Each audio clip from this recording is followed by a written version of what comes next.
All right, y'all. I came across this article recently, and the title is What Are Women Most Afraid of? This is from Forbes, and it's really interesting because I've talked about this before where women and men experience fear differently. Okay, there's research that backs this up. I've talked about an example before where there's research that shows that as early as childhood, little boys and little girls show qualities of fear differently. So, for example, little girls break sooner when riding their bicycles.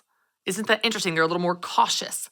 Little girls react more negatively to pain, and they never want to make the same mistake twice. Little boys, on the other hand, and this is the quote from the article, are slower to learn from calamities. Can I get an amen from the boy moms out there?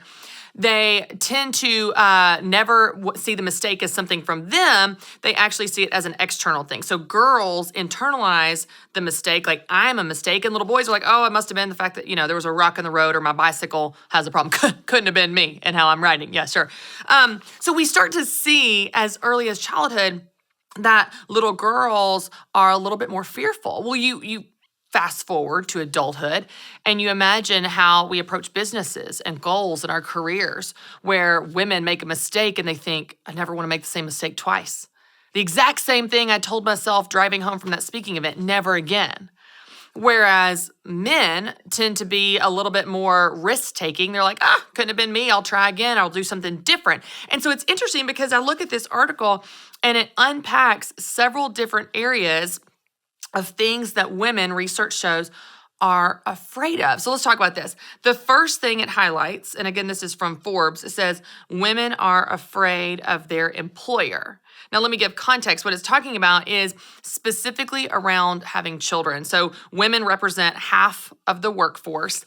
And then even before having kids, if they're going to have them, they start having fears around what people are going to think. It says, what will my employer think of me? Will my salary decrease? Can I juggle a career and motherhood? How is this going to work? So we've got a lot of fears around this idea of balance and family and our responsibilities in these areas of our life that we love, even before it's a problem.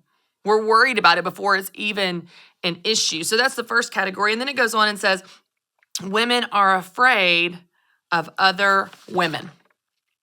Let's just camp here, shall we? It says women are often the biggest critics of other women. Isn't that true? And it sucks. Because if anyone should be championing women, it should be us. It should be this sisterhood of women. They're locking arms, trying to do things, trying to create balance, trying to raise our kids, which takes a village, trying to move ahead in our career, trying to make a difference in the world. And instead of helping each other and giving each other a boost, we're the ones judging. We're the ones pointing a finger. We're the ones tearing each other down. We're the ones that are picking apart every single thing another woman does. And you see it in the mom guilt, you see it in the mom shaming, you see it in the mommy wars, you see it in every aspect of how we treat each other. Can you believe she's bottle feeding? Well, can you believe she's breastfeeding in public? Can you believe she sends her kid to private school? Can you believe she sends her kid to a public school? Can you believe she stays home when her kids are in school all day? Can you believe she's working? We just place judgment everywhere. And it goes on to talk about how women are actually, the research shows that we are more critical of each other. It says, especially when it comes to self-promotion or talking about one's achievements, women will always be perceived as braggers by men and women.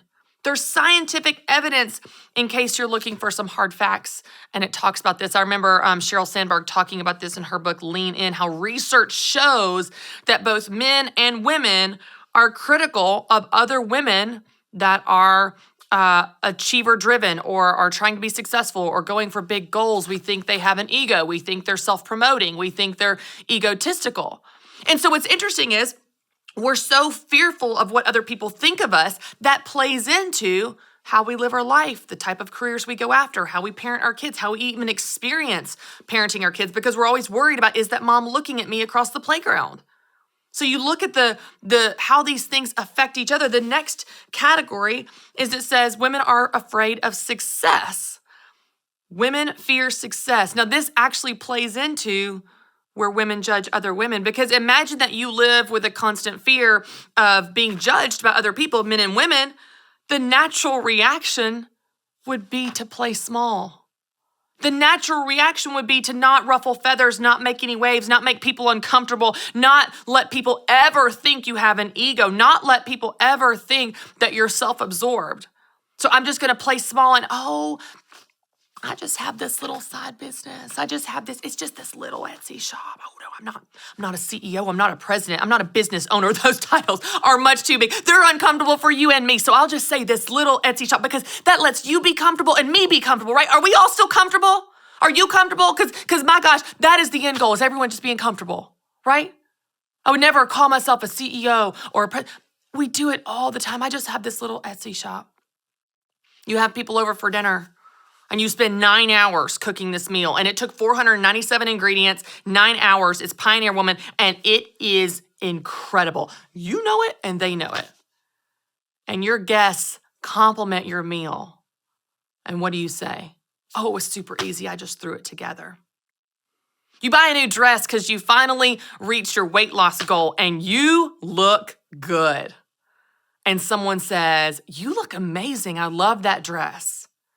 And you say, oh, this old thing, I just got it on the sale rack at TJ Maxx. It's just this old thing. You downplay it. You diminish it. You make it smaller. You make it more comfortable for them and you. And you think you're coming from a place of humility. You think you're coming from a place of not being narcissistic, not having an ego, not being self-absorbed, not being self-promoting. You think you're coming from this place of humility, but it's not. It's not humility. It's false humility. And it's simply untrue. If Keith Urban goes on a television interview and they ask him about his guitar skills and he goes, this whole thing, I'm not really good at the guitar. Yeah, I just kind of pick around on it, just messing around. I don't really know how to play guitar. That's a lie. That's not humility. That's a lie. That man can play the guitar. John Mayer can play the guitar. If they said anything otherwise, it's not humility. It's a lie. And that's what you're doing. When you are shrinking back and playing small and downplaying downplaying your accomplishments, diminishing other people's compliments of you, you're not only doing damage to what other people think of you, you're diminishing your own sense of confidence in yourself because you will begin to believe the things you say about yourself. You will begin to live out the reality that you are creating in your mind, the narrative in your mind, that you are small, that you are too much for those people, that you better not go for that goal because my gosh, what would they think of you? That might make someone uncomfortable. Now, can we do a Zach Morris timeout really quick? Just real quick. Zach Morris timeout. I don't want you to hear that I am saying you don't need to be self-aware. And you need to come into meetings with guns blazing, carrying your banner of I'm a woman, hear me roar, because that isn't gonna go over well either, okay? Instead, what I want you to do is I want you to understand and embrace who you are and who you are in God. And from there, I guarantee you, as you find confidence in yourself and you lean into the God that created you, He will pull you into personal growth. He will pull you to be more like Jesus. He will pull you to soften the rough edges, to grow as you grow in self-awareness, here are my blind spots, I need to work on this, here I need to grow. I'm not saying that you need to come in guns blazing and everybody that thinks that you're too much, it's their problem. Because there's a time to be quiet. There's a time to sit down. There's a time to slow down. There's a time to turn the other cheek. There's a time to grow. It's not that everybody's playing too small and you just need to play bigger. What we need to do is we need to be confident and comfortable in who God created us to be and not apologize for that. Not apologize for your goals, not apologize for your dreams, not apologize for your very existence. To not be fearful of what other women think of you. To not be fearful of what people on Facebook are going to think of you. To not be fearful of making someone uncomfortable. Because you know what is so powerful? As you begin to become comfortable in your own skin, as you begin to become confident in who God created you to be, in all your flaws and imperfections, but embrace that By you simply doing that, you set an example for others. You invite others to be comfortable in their own skin. You invite other people to lean into who God created them to be. You invite others to change the narrative in their life that they are enough, that they are okay, that they can be a great mom and a great business owner. Can I tell you a story really quick? Yeah, I can, because I got the camera and the microphone. Here, let me tell you a story. I was at Business Boutique one time, and I was on stage. It was the closing talk, and I was talking about mom guilt and life balance and all that stuff. And I was talking about some of the things we say about ourselves and about each other that's so damaging, and we don't even realize it. We think we're just being humble, and we're not. And I said, we have a narrative in our mind that we're always failing at one. Like we're either failing at our work or business or we're failing at motherhood. It's not if we're failing, it's just which one are we failing at today. And so we just air our dirty laundry. We're like, oh, well, I'm just a mess. I'm just a mess. Can't get it together. Yeah, I screwed up my kid's soccer game today. And oh, I messed up dinner. And oh, I failed at this deadline. We just brag about the ways that we're failing in this odd way, feeling like we're connecting, #vulnerability, and we think it's this really powerful thing. But I said, this narrative is dangerous because you begin to believe it, you begin to experience it. I said, I'm gonna do something really crazy. I said, let me tell you something. Let me tell you the truth about my life. I'm a great mom. I'm a great mom. And I'm great at my career. I'm not failing at one or the other. I'm great at both. And y'all, you could see the audience shift uncomfortably. They're like, did she just say that? Did she just say that she's great at both? I said, that just made you uncomfortable. Why? Why did it make you uncomfortable to see someone say that I'm doing a great job at both? I'm not gonna buy into this lie that I have to be failing. I'm not going to jump on this bandwagon of we all suck and let's just all brag about how much we suck. I'm changing the narrative. I am great with my kids and I am great at my work. And I'm gonna embrace that. And it's not because I'm so awesome. It's because I'm comfortable in my own skin and I know who I am and I know whose I am. And that's what I want for you.